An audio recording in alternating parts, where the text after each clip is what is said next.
सभी को जय जिनेन्द्र।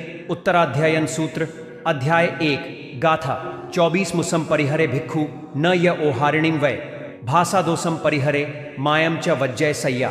इस गाथा का अर्थ भिक्षु मृषा असत्य भाषा का त्याग कर दे और निश्वयकारी भाषा भी नहीं बोले, भाषा के जो अन्य दोष है उनका भी परित्याग कर दें तथा माया छल कपट पूर्ण वचन का भी त्याग करें। इस गाथा का भाव विनय के क्रियात्मक स्वरूप को स्पष्ट करने के पश्चात मनोभावों की प्रस्तुति जिस भाषा के माध्यम से होती है उस भाषा से विनय का स्वरूप कैसे प्रकट होता है इसका प्रारूप इस गाथा में दिया है। जीवन में आने वाली संपदा भाषा को गौरवान्वित करती है और भाषा से भी संपदा प्राप्त होती है। विनय की प्राप्ति यानी संपदा की प्राप्ति। अविनय का संबंध विपदा के साथ है। भाषा के ही कारण से जीवन में विपदाएं आती हैं। उसका पहला सूत्र है, प्रचलित भाषा में केवल दीक्षा लेने वाले श्रमणों को, भिक्षु की व्यवस्था स्वीकार करने वाले को भिक्षु कहते हैं, लेकिन गहराई से देखेंगे तो अपने जीवन की भौतिक आवश्यकता पूर्ति के लिए संसार का हर प्राणी भिक्षाशील है।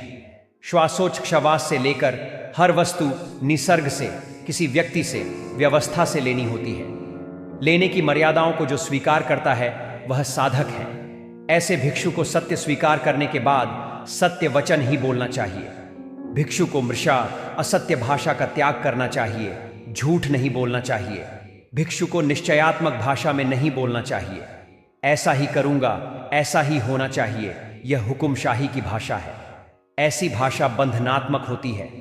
बोले हुए संकल्प के विपरीत हुआ तो अंदर में विखंडन की, बिखराव की प्रक्रिया शुरू हो जाती है। इसके बजाय भिक्षु निर्णयात्मक भाषा में बोल सकता है। निर्णय ज्ञानात्मक होता है।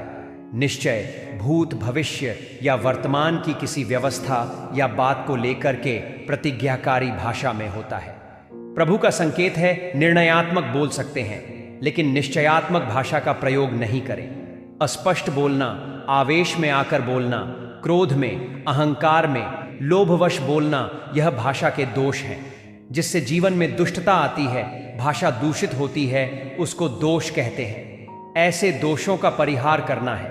हो सकता है कि झूठ या निश्चयात्मक नहीं बोल रहे हो, लेकिन क्रोध, अहंकार या लोभ के स्पंदन भाषा को दुष्ट बनाते हैं। सत्य वचन में अगर क्रोध, लोभ, अहंकार का स्पर्श होता है तो सत्य भी अस्वीकार होता है। भाव अभिव्यक्ति के लिए जब भाषा का प्रयोग होता है तब वह कामधेनु बनती है, और अपनी भावना को छिपाने के लिए जब भाषा का प्रयोग होता है तो उसे माया, कपट कहते हैं। माया, छल, कपट पूर्ण वचन का त्याग करना चाहिए।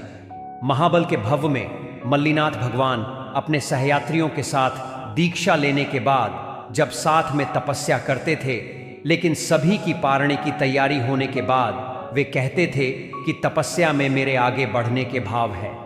इस उदाहरण में गहराई से देखें तो समझ आता है कि तपस्या में आगे बढ़ने के भाव नहीं होते थे। वो भाव तो अपने सहयात्रियों से आगे जाने का भाव था, अपने सहयात्रियों से विशिष्ट बनने का भाव था। उसे वे छिपा रहे थे, यह माया थी। भाषा अभिव्यक्ति के लिए होनी चाहिए, आवरण के लिए नहीं। भाषा प्रकाश के लिए होनी चाहिए, अंधकार के लिए नहीं। भाषा से भाव उजागर होने चाहिए, छिपने नहीं चाहिए। तभी जीवन में विनय की संपदा उपलब्ध होती है। इस गाथा से जीवन के लिए सीख, हमारा आपसी वार्तालाप विनय से समृद्ध होना चाहिए। हमारी भाषा सत्यता से युक्त होना चाहिए, वह भी बिना किसी नकारात्मक स्पंदन के। भविष्य के प्रति हमारी किसी योजना को व्यक्त करते समय निश्चयकारी भाषा का उपयोग करने से बचना चाहिए। हमें ऐसी भाषा का उपयोग करने से बचना चाहिए जो आक्रामक हो, क्रोध युक्त हो तथा जिसमें दूसरों के प्रति नफरत स्पष्ट रूप से झलकती हो। हमेशा ऐसी भाषा का प्रयोग करें जो आपके विचार को व्यक्त करे, न कि उन्हें छिपाए। इस गाथा से बच्चों के लिए सीख, हमेशा सत्य वचनों का प्रयोग करना चाहिए, वह भी बिना किसी डर के। उदाहरण के लिए कुछ गलत काम करते हुए पकड़े जाने पर भी माता पिता को स्पष्टीकरण देते हुए सत्य वचनों का प्रयोग करना है, वह भी बिना किसी भय के। भविष्य के विषय में चर्चा करते वक्त मैं डॉक्टर ही बनूंगा कि बजाय मेरी डॉक्टर बनने की इच्छा है का प्रयोग करें। माता पिता को अपना हितकारी समझते हुए जैसा आप महसूस करते हैं उन भावनाओं को उनके सामने प्रकट करें, अपने विचारों को छिपाए नहीं।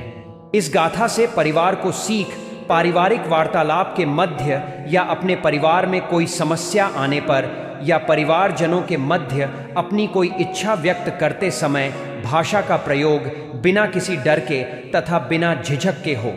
किसी विषय में गलतफहमी होने पर जब परिवारजनों द्वारा पूछताछ की जा रही हो, तब हमारे द्वारा प्रयुक्त होने वाले वचन क्रोध से मुक्त तथा आक्रामकता से रहित हो। परिवार के सदस्यों से संबंधित महत्वपूर्ण तिथियों के भूलने पर बहाने बनाने के बजाय उसे पूरी सत्यता के साथ स्वीकार करें कि मैं भूल गया था। इस गाथा से व्यापार व्यवसाय के लिए सीख, कार्यस्थल पर बैठक के दौरान अपनी बात साबित करने के लिए सत्य आंकड़ों तथा तथ्यों का ही प्रयोग करें। आपसी वार्तालाप अपराध बोध, तनाव तथा असहजता से मुक्त हो। किसी कार्य की योजना बनाते वक्त निश्चयकारी भाषा का प्रयोग नहीं करें। उदाहरण के लिए, मैं ऐसा करूंगा ही की बजाय मैं ऐसा कर सकता हूं का प्रयोग करें।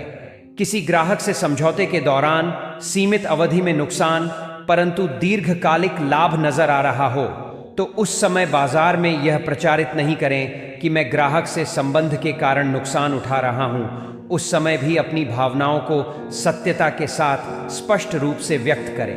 धन्यवाद। मेरा ये प्रयास आपको पसंद आया तो लाइक करें, जैन फिलॉसफी चैनल को सब्सक्राइब करें और लोगों को शेयर करके प्रभु की वाणी से जोड़ने का पुण्य कमाएं। जय जिनेंद्र।